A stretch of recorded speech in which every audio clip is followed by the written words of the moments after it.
Before I begin the video, I will remind you to please click like if you like my content and subscribe to our channel, tell a friend, and more importantly, go to our website and send us your email address to become a VIP that we can send you announcements and VIP benefits that we'll think of as we go along. So thank you very much, and let's go on. Hi, I'm miltonchang for Bonsaiheirloom. I'd like to cover Chapter 8 of our Bonsai 101. The topic is tree selection for your first bonsai. It's really important that you start off the right tree so that you get to enjoy your bonsai rather than any struggling. And actually, any bonsai, any tree material can be made into bonsai. Any basically woody trees can be made into bonsai. Woody just means that it's got a hard branch, that it would, it's not a perennial in the sense that it would be long-lived. And on the other hand, I really recommend that you consider traditional material rather than being adventuresome trying to turn your local material into bonsai, where I think there's plenty of opportunity to do that. On the other hand, why risk uncertainty to start with? When you're good at it, you have a few good bonsai, you experiment with new material. I think that's wonderful. It will benefit the bonsai community. So the other recommendation is not to start with too many trees. Like people would start 50 bonsai seedlings and really no time for any one tree to really take good care of and one are nothing good to show for it. So start with the traditional material and limit it in quantity and size, but by all means experiment and share with the bonsai heirloom community.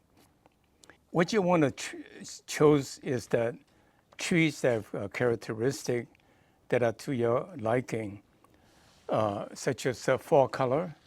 But what's most important for bonsai is the scale. You want the leaves to be reduced in size so that it can be consistent with the size of your bonsai. I mean, you can have a little bonsai with big leaves that's off proportion. That would not be pretty. And the other criteria is a tree that are easy to maintain. And that's why we recommend elm. They are very hardy, rapidly growing, to give you the opportunity to prune it to shape. And occasionally you forgot about watering, it's quite drought resistant. Then it will recover very quickly. You can kill a tree regardless if you let it totally dry it out. What are the pros and cons of the characteristics? Chinese elm, as I mentioned, is a very vigorous growing, very hardy, easy to maintain. It can withstand all kinds of weather conditions. Actually, almost any bonsai tree material can withstand all kinds of weather conditions so long as it keeps the water moisture, the root ball moist. And not only that, also don't let it freeze over, the root ball freeze over in the winter time. Aside from that, almost any tree would do. Like in the case of elm, most of the elm have yellow fall color. The leaves are nice yellow, but not spectacular. On the other hand, at least 20% or 50% of our seedling elm have red leaves. So I hope when you order elm from us, you get one of those, or you order two, you're more likely to get one of those. And someday we will then select them, only propagate the ones with the red leaves, because that's a lot more desirable. And the nice thing about elm, the leaves reduce in size, the trunk gets very interesting color, lots of ramification, easy to maintain. The downside is grows so vigorously the roots will curl around the pot, and it's called root bound. And the root ball will harden into a lump in the bottom, and it doesn't get watered. And so with that in mind then, we implement that by putting a root pruning mesh underneath the pot so that the roots will try to penetrate and gets clipped instead of going round and round.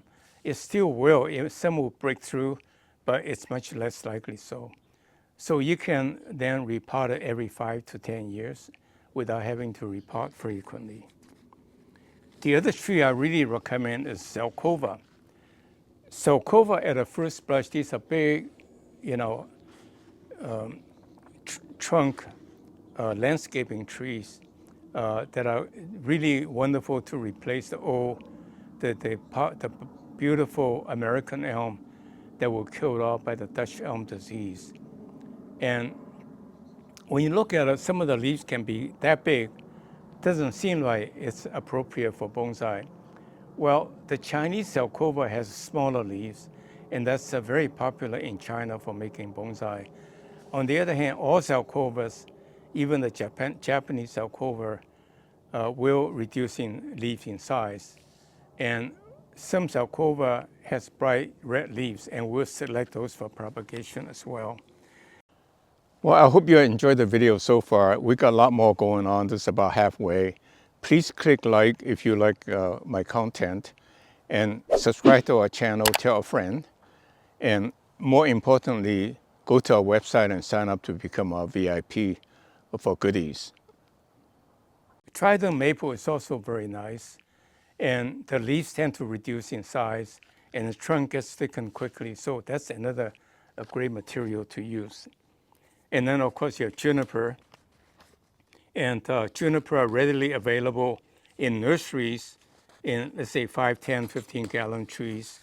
And they can be made into bonsai very quickly. And they are very nice material, easy to maintain.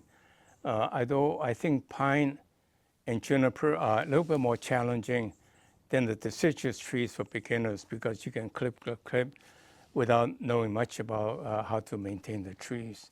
There's nothing bad about juniper. They do need full sun. I think deciduous trees are able to withstand a little bit more shade. Aside from that, you have to pinch it to keep it in shape. And all junipers are good, although some are more preferred, like prostrata juniper or Japanese shimpaku. Although the Japanese garden juniper, Procumbens nana, is a very nice soft green leaves. The leaves tend to turn brown or yellowish in the wintertime. The problem with them is that the leaves grow past very nicely, quickly, but the trunk doesn't get thickened much. So you can have a very old tree with a very skinny trunk. So it's really desirable to latch on to the older tree with a big trunk. And then the most reverend material is actually Japanese black pine. And in fact, bamboo, which is now often used for bonsai, and Japanese black pine or pine, and ume, which is a Prunus mume, flowering apricot, those are the most venerable garden trees in China. And we will soon offer black pine and mume for bonsai for sale. The mume is just beautiful, beautiful, fragrant flowers in the winter time. And we have quite a few video on pines, how to maintain them.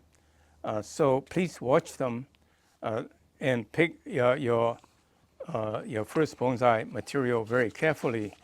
And I will cover that more on how to get your material. But again, is to go from seedling, your own cuttings, big cuttings even, and then you can buy nursery trees in pots. And don't forget digging your own tree. And in Japan, they call it yamadori. That means go to the mountain to dig trees. Of course, there are restrictions, but if you can find an old tree that's grown hundreds of years in the wilderness, it's really wonderful.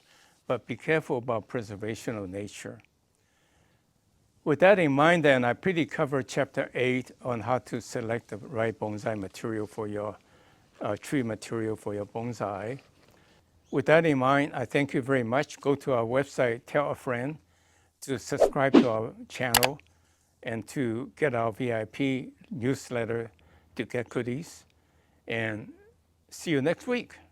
Well, thank you very much for watching today's video. Subscribe to our channel and tell a friend. And most importantly, go to our website and sign up to become our VIP so that we can send you announcements of special considerations. Thank you very much. See you next week.